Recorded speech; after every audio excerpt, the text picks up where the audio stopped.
Have you ever dreamed of being a professional athlete? Bo Jackson was able to do this in two different sports. He was a professional athlete in football and baseball. Only a few other people have ever been able to do this.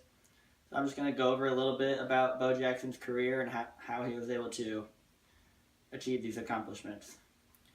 According to Encyclopedia Britannica, Bo Jackson was born in Alabama, and his real name was Vincent Edward Jackson, but he goes by Bo Jackson.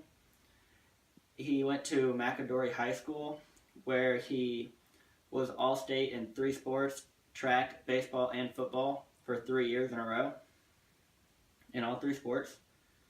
In his baseball career throughout high school, he dominated all 3 years for the most part. He threw several no-hitters, even though he didn't eventually become a pitcher, but he was just that good that he was good enough to do that in high school. In football, he was All-State 3 years, and his senior year, he was the All-American, the number one All-American player in the country. And in track and field, he won 2 state titles for the decathlon event, and he ran a 110.44 his senior year of high school. And so he was offered a major league contract to play with the New York Yankees right out of high school, which he turned down so that he could go to play college at Auburn University, and where he continued to go have a outstanding career at Auburn. He put up lots of great numbers. He brought his 100-meter time in track and field down to 10.39. And in football, he had a great career by his senior year. He ended up winning the Heisman Trophy Award. And in baseball, he had a great freshman year. His sophomore year, he ended up taking off of baseball so he could focus on track. And then his junior year, he came back and he had a great year. He made the first team All-American his junior year.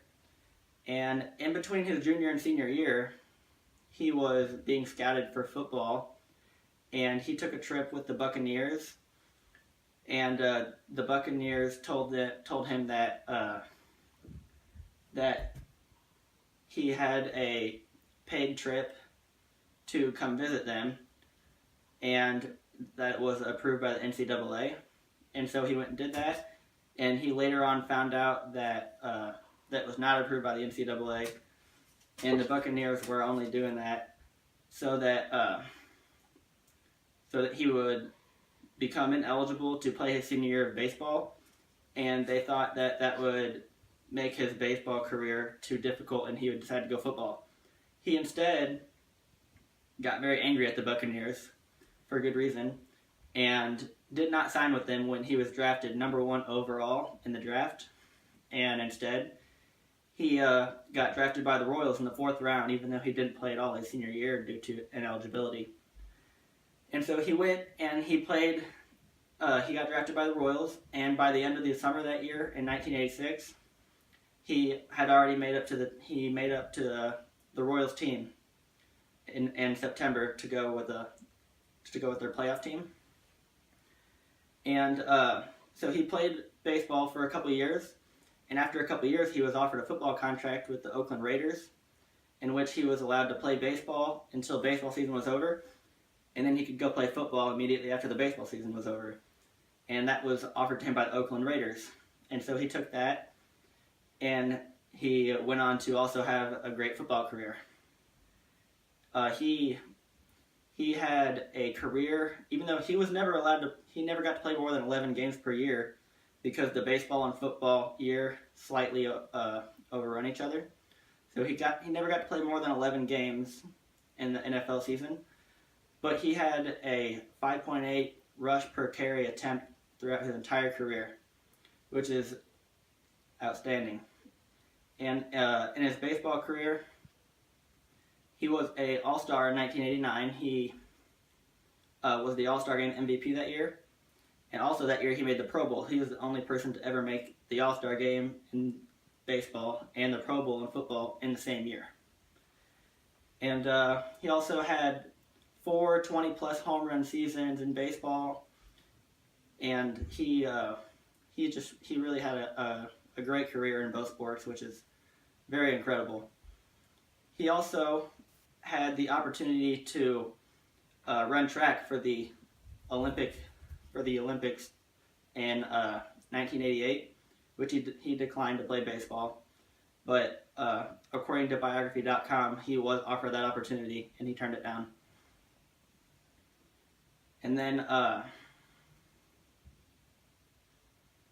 there was a football game toward the end of his career where he injured his hip.